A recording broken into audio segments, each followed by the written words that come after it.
Boa noite! Está no ar a Central do Brasil desta terça-feira. Confira no programa de hoje a difícil realidade para quem trabalha no campo, na produção de alimentos e para quem corre para entregar estes produtos em sua casa, mesmo durante a quarentena. Acompanhe também a entrevista com o especialista em segurança pública e pesquisador sobre milícias, Luiz Eduardo Soares. Nós temos ainda uma novidade. A Central do Brasil traz um quadro para pensar o futuro que queremos após a pandemia. Não saia daí, a gente começa agora.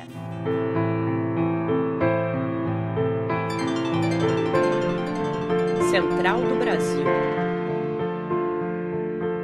A informalidade é a realidade de 37% da população que está trabalhando. Muitos são trabalhadoras e trabalhadores que realizam entregas por aplicativo que pertencem a oligopólios. Ganham pouco, passam fome enquanto entregam comida e não estão assegurados caso se contaminem por coronavírus. Exigindo melhores condições de trabalho, a categoria faz uma paralisação nesta quarta-feira. A entregadora de Pernambuco, Pamela Silva, manda um papo reto. Amanhã haverá ato nacional. E este primeiro ato é importante para unir a categoria dos entregadores e mostrar que podemos sim reivindicar nossos direitos. Mostrar aos aplicativos que eles têm que sim ter responsabilidade pelo nosso trabalho. Haverão pautas como aumento do valor por quilometragem, o aumento da taxa mínima, bloqueios indevidos serem revisados e não só isso, gente. Somos trabalhadores, temos que trabalhar com dignidade.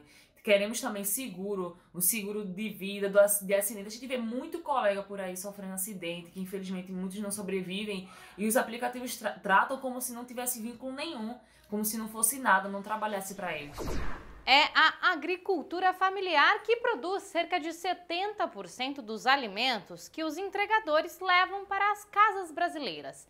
Mas as famílias agricultoras estão desamparadas e encontram dificuldades para sobreviver e manter o abastecimento das cidades. Vamos saber mais na reportagem de Nayata Wani.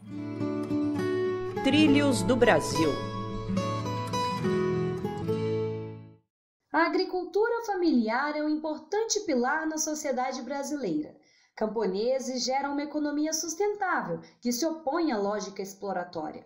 Porém, os problemas no campo se arrastam há anos no Brasil e, atualmente, o governo não oferece nenhum suporte para essas famílias, como explica Rosângela Piovizani, do Movimento de Mulheres Camponeses de Roraima. A gente está atravessando um momento muito delicado também de sobrevivência no campo. Nós temos a missão de produzir alimentos, porém, as vendas estão complicadas porque também as feiras fecharam.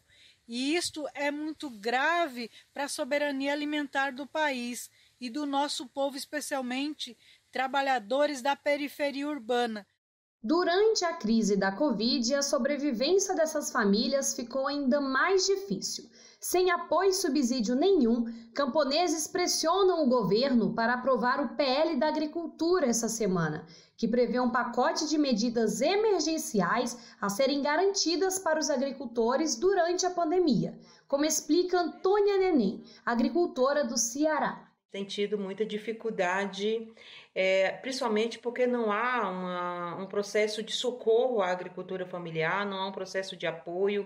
A aprovação desse PL é muito importante para a agricultura familiar e é muito importante para que o país não passe fome, para que a gente possa ter um abastecimento de comida para o nosso povo, tanto do campo como da cidade. Atualmente, 80% dos alimentos são produzidos pela agricultura familiar. Ana Clives, agricultora de Alagoas, fala sobre a importância de reconhecer o trabalho do campo. Esse reconhecimento é estar podendo transportar a nossa mercadoria e vendê-la. E eu tenho certeza, se a gente tiver essa ajuda, a gente vai produzir muito mais. E para a agricultura familiar, eu tiro o meu chapéu. Com o projeto político de Bolsonaro, não são somente as famílias agricultoras que estão sem suporte. Desde a aprovação da emenda constitucional que congela gastos, o Sistema Único de Saúde deixou de receber mais de 22 bilhões de reais. Responsável por atender a 80% da população, o SUS vai além dos hospitais públicos e tem contribuído para que a crise sanitária não seja ainda mais letal.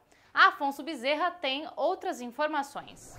A pandemia forçou o sistema de saúde a se adequar às novas demandas. Afinal, os mais de 1 milhão de infectados exigem UTIs, respiradores e profissionais. Mas outras doenças e tratamentos também existem simultaneamente. E é aí que se evidencia a importância da atenção primária no SUS. É um contato direto com a comunidade. Auxilia não apenas na parte médica, mas também na informação, como explica a pesquisadora Sônia Fleury. Se você tiver uma atenção primária vigorosa, ela pode fazer o acompanhamento dessas pessoas que têm doenças crônicas, né, e que são tratadas permanentemente. É pelas mãos dos médicos, agentes comunitários e demais profissionais de saúde que se tratam doenças crônicas e se estabelece a prevenção. A atenção primária é uma rede ampla e muito próxima da população, fundamental para evitar graves problemas de saúde em massa.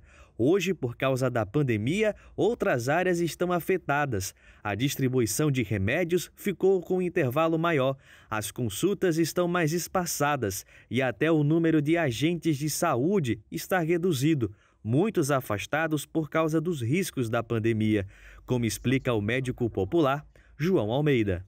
As prefeituras, as secretarias de saúde municipais, por exemplo, tiveram que modificar os protocolos de farmacológicos para que essa medicação que era entregue a cada 6 meses ou a cada 3, 4 meses, agora uma vez no ano. Então, a gente está diminuindo o contato com essas pessoas. Isso daí vai se somar ao maior número de complicações e provavelmente de morte de pessoas.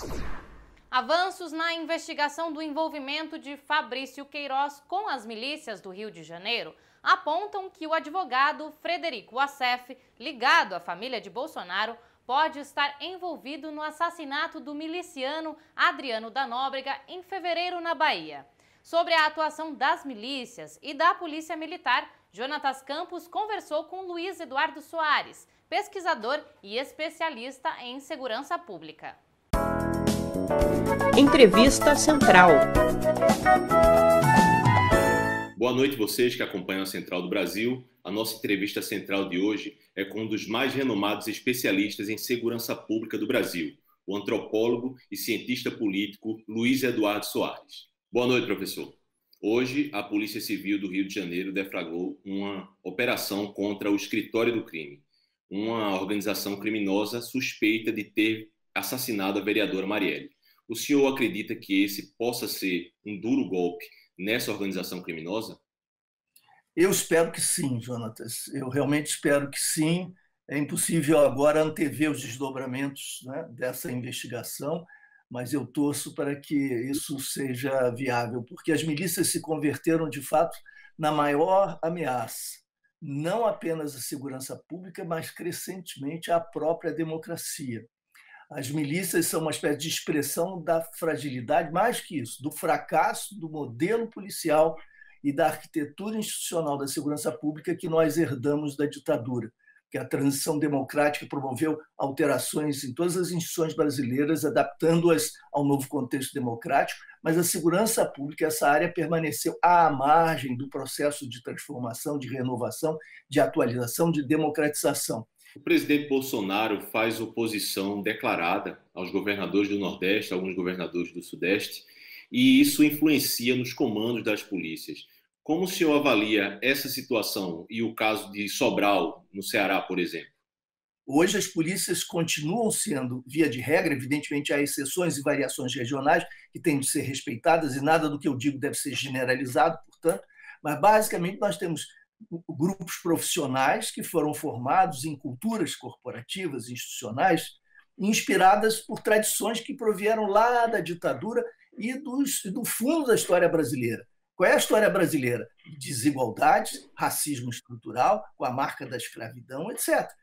Essa cultura violenta, bárbara, continua presente, continua atuando ainda hoje. E o bolsonarismo como que encarna exatamente esse tipo de valor. Não é? Todo o discurso do presidente, as suas propostas, etc., acabam representando justamente esses valores que vinham sendo cultivados à margem da democracia no interior das instituições policiais. Então, como eu costumo dizer, os grupos policiais, muitos deles, eram bolsonaristas antes de Bolsonaro. Qual a relação do presidente Bolsonaro ou dos bolsonaros com as milícias no Rio de Janeiro? O que nós sabemos, por hora, é que há ligações, e são ligações antigas. Não sabemos exatamente quais milícias e qual a natureza exata das ligações, mas elas são evidentes, são ostensivas. Quando o senador Flávio Bolsonaro era deputado estadual, ele abrigava em seu gabinete, trabalhando no seu grupo, ou pelo menos recebendo os salários relativos a esse suposto trabalho, alguns parentes de milicianos importantes e até milicianos. Além disso, a família, o próprio Jair Bolsonaro, é conhecida por homenagear publicamente, com condecorações, milicianos, assassinos, criminosos, como o capitão Adriano, que foi morto recentemente, estava foragido. Portanto, há uma conexão evidente, assumida, ostensiva, da família Bolsonaro com grupos milicianos muito perigosos no Rio de Janeiro. Qual as medidas necessárias para que as polícias cumpram seu papel de defender a cidadania e a segurança das pessoas? Essa é uma pergunta central, absolutamente decisiva. Não é fácil, não é simples. Não se trata apenas de oferecer uma educação, um treinamento, uma formação mais adequada, não se trata apenas de pagar salários dignos, valorizar profissionalmente, não se trata apenas de construir controles externos mais efetivos, cobrar do Ministério Público o cumprimento de suas obrigações constitucionais, que envolvem o controle externo da atividade policial, de criar ouvidorias que tenham autonomia, recursos, capacidade para intervir, enfim, impor limites à brutalidade policial letal, à corrupção, etc. Não basta tudo isso, é preciso também uma reforma estrutural.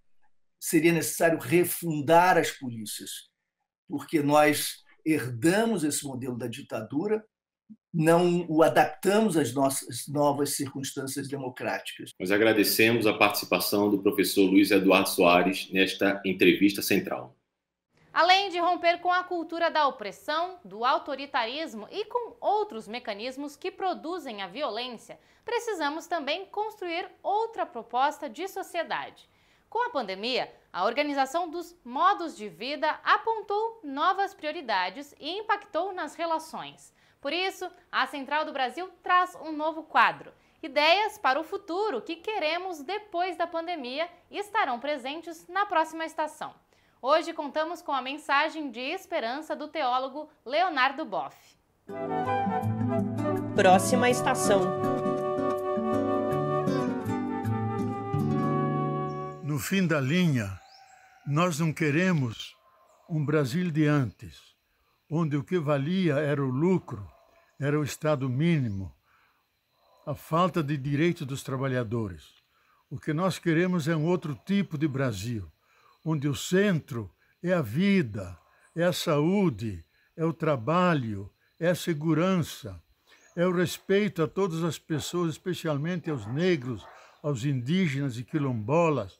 Nós sonhamos com um Brasil que inclua a todos e que tenha direitos salvaguardados, justiça social sem a qual não há paz. Nós temos todas as condições geológicas, naturais, para ser a mesa posta para as fomes do mundo inteiro.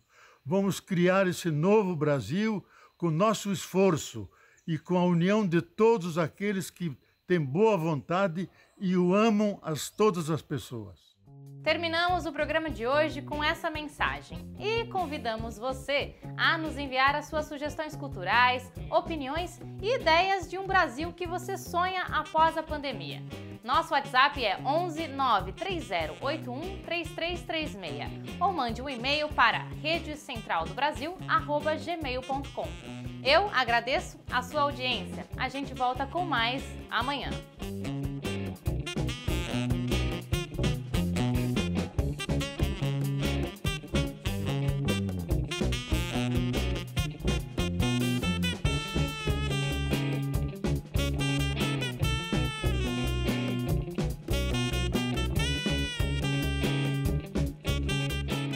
Central do Brasil, a rede de comunicação dos movimentos populares.